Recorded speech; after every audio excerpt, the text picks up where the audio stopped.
वा, तुम्ही काय करता? तुमच्या काय आवडी आहेत? मला जेवणाचं पण आवडते, डान्स आणि वेगवेगळे पदार्थ बघायला, करायला. अच्छा. आणि मी स्वतः करून बघते ते पदार्थ. फसतात का मग कधी? कधी-कधी फसतात. म्हणजे सुरुवातीला तर मला काही येत नव्हतं. लग्न हं. झालं तेव्हा माझं. माझे वडील नेहमी म्हणायचे, "तू खूप मार खाशील नवऱ्याचा तुझ्या." मग कधी शिकलात? मग नंतर लग्नानंतर शिकले मी.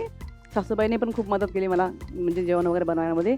एकदा तर असा किस्सा झाला, की त्यांनी बोलले, की डाळ-भात बनवायचा आहे. तेव्हा कुकर नव्हते माझ्याजवळ. म्हणजे आमचं नवीन-नवीन लग्न झालेलं.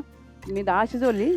ते पण म्हणजे जास्त व्यवस्थित नाही झाली. पण नंतर भात पण शिजवला. ते भातामध्ये पाणी किती टाकायचं ते माहीत नाही. जळला तो भात. आता सासूबाई ओरडतील मला. आमच्या पाठीमागे गवत म्हणजे असं होतं, रान होतं असं थोडंसं. रान होतं. हां, बिल्डिंगच्या भात पाठीमागे. जळाला? हां, मी डायरेक्ट ते गंज फेकून दिलेला. गंजच फेकून दिला? गवतामध्ये? गवतामध्ये. सासूबाईंना थांगपत्ता नाही लागला? नाही, त्यांना माहीतच नाही मी काय केलं म्हणून. नंतर मग दुसऱ्या ह्याच्यामध्ये मग मी म्हटलं, "मला भात माहीतच नाही शिजवायचा, कसा शिजवायचा तुम्ही मला सांगा." पण मी आता पण त्यांना ही गोष्ट कधी सांगतच नाही. मी कधी नाही सांगितली? आज पहिल्यांदा आमच्या इथे सांगितली. आता पण मग तो पहिल्यांदा गंजही गेला. तोपर्यंत सासूबाई येतील बाहेर गेलेल्या.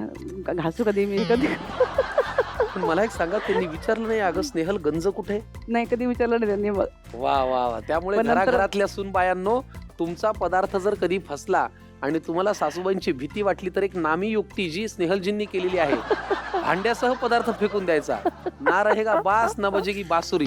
खूप छान. आजच्या कार्यक्रमात एक महत्वाची टिप आम्हाला मिळाली, हो की नाही? नाही, नाही, हे टिप करू नका, यूज नका करू.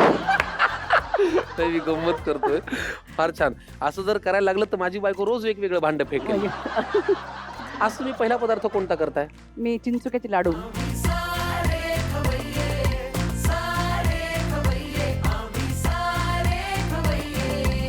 चिंचुके. चिंचुक्याचे लाडू.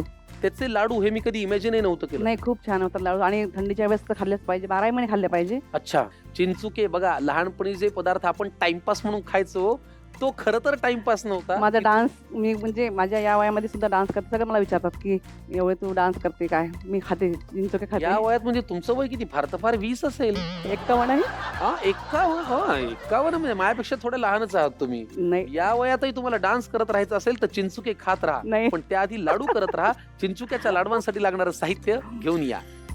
मखाना, चिंचुके, डिंक तळलेला, खारीक पावडर, खजूर, तीळ, साजूक तूप, ड्रायफ्रुट्स, खसखस, काळा मनुका, जायफळ पावडर, विलायची पावडर आणि सुंठ पावडर.